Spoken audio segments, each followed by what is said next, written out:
हमार पहुना, हमार मितान, हमार संस्कृति, हमार खेत खलिहान, ये सब हवाए हमार छत्तीसगढ़ की पहचान। मोर हो तोर बारी, अब आ गई हमार संगवारी।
आमंत्रित करता हूं श्री प्रकाश ग्वालानी जी को कि वे आए और आज के कहीं कहीं पर समय पे पढ़ा है मैंने, तो वो कहते हैं कि अगर आपके ये जो चीज है हर आदमी को समझ में नहीं आती।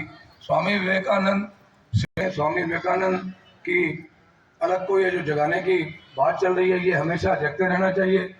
वहाँ भी माल्यार्पण होता है। शुरुआती दौर वहीं से शुरू हुआ जो आज अरुणाचल प्रदेश और असम और नागालैंड के जो क्षेत्र है वहां पर 100 से ज्यादा रेसिडेंशियल स्कूल इंग्लिश मीडियम उन्होंने शुरुआत की। और आज हम जो अरुणाचल का वर्तमान स्वरूप जो हम देखते हैं कि वो आज भारत का एक अंग है, अभिन्न अंग है। उसके बाद केंद्र का कार्य धीरे अलग अलग शाखाएं कार्य कर रही हैं। केंद्र मनुष्य निर्माण से राष्ट्र पुनरुत्थान के साथ आगे बढ़ता है। संस्कार जाते हैं बच्चों के लिए, संस्कार वर्ग जो 8 साल से लेकर 14-15 साल के बच्चों के लिए, जिसमें खेल, कहानी, गीत के माध्यम से हम बच्चों को संस्कारित करके विवेकानंद जी से जोड़ते हैं। युवाओं के लिए और जो अपने कॉलेज वाले जो स्टूडेंट हैं उनके लिए हम लोग स्वाध्याय वर्ग का आयोजन करते हैं। और जो हमारे और भी अपने कार्यकर्ता हैं उनके लिए केंद्र वर्ग के रूप में उसमें योग की गतिविधियां और बहुत सारी ऐसी गतिविधियां जिसमें विमर्श के कार्यक्रम होते हैं। या ऐसे स्वामी जी में क्या गुण थे जिसके कारण भारत राष्ट्र उन्हें राष्ट्रीय युवा दिवस पर या राष्ट्रीय युवा दिवस के रूप में उनके जो जन्म तिथि मनाता है, तो ऐसा स्वामी जी में क्या था? हम देखते हैं स्वामी जी तो सन्यासी थे, और सन्यासी का राष्ट्र के साथ क्या संबंध है, समाज के साथ क्या संबंध है? कुछ नहीं हो सकता। किंतु हम अगर स्वामी जी का जीवन पढ़े और देखें, स्वामी जी के जीवन के 3 मूल स्रोत आते हैं 3 मूल। स्वामी जी का जीवन शास्त्र से पूरा भरपूर है, उनके गुरु थे, और तीसरी तरफ उनकी मातृभूमि भारत। तो मातृभूमि भारत को भी स्वामी जी ने उतना ही महत्व दिया जितना उनके गुरु को, जितना अपने शास्त्र को। अल्पायु अवधि पर दिए गए विषयों पर और समानार्थी व्यवस्थाओं पर आते हैं।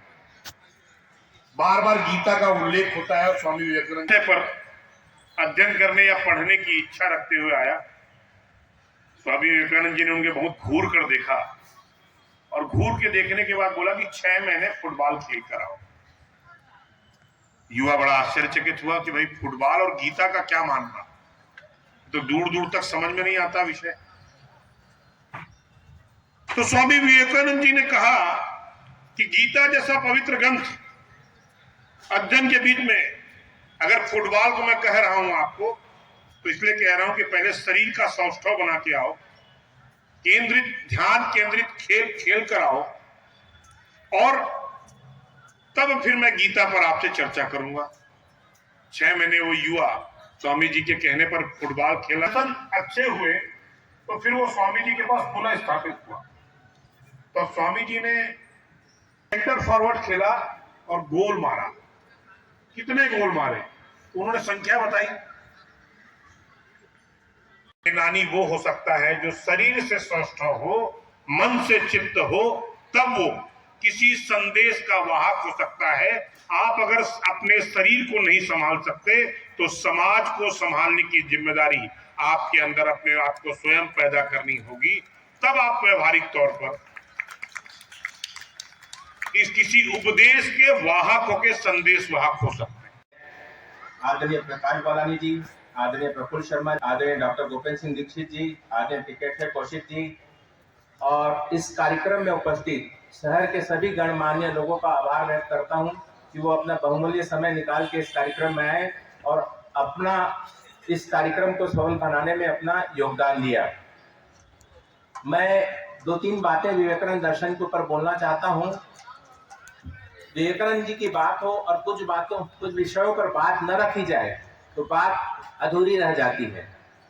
मेरा बेसिक जो मैं उद्देश्य था कि विवेकानंद दर्शन पे काम किया जाए और इनकी बातों को लोगों तक पहुंचाया जाए कि लोग इनके चरित्र को, इनकी भाषा को, इनकी विचारधारा को आत्मसात करके अपने चरित्र का निर्माण कर सके और अपना निर्माण करने के साथ साथ उस राष्ट्र के निर्माण में अपनी भूमिका अदा कर सके।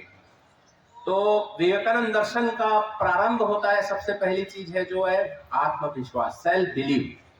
विवेकानंद कहते हैं if you can not believe your self you can not believe on God. तो बोले कोई भी घटना घटित होगी ना तो स्वयं पे विश्वास से ही घटित होगी। हम विश्वास ईश्वर पे तभी कर पाएंगे जब हम स्वयं पे विश्वास कर पाएंगे। तो बोलते हैं faith and faith yourself. If you are change something ना, first you faith your believe yourself. दूसरी चीज है चरित्र। विवेकानंद एक बार ब्रिटेन गए थे, वहां पर एक ब्रिटिशर ने उनसे कहा कि you can not wear proper clothes to the gentleman. तो विवेकानंद ने उनको रिप्लाई किया कि in your culture dress make gentleman but in our culture character makes the gentleman. तो किसी भी राष्ट्र में के निर्माण के लिए व्यक्ति का चरित्र का निर्माण होना जरूरी है। उसके लिए उसका आध्यात्मिक विकास होना बहुत जरूरी है। इसका ध्येय ही यही है कि स्वामी विवेकानंद कार्यक्रम करने का ध्येय है कि आदमी का, व्यक्ति का, शहर के लोगों का आध्यात्मिक विकास हो सके।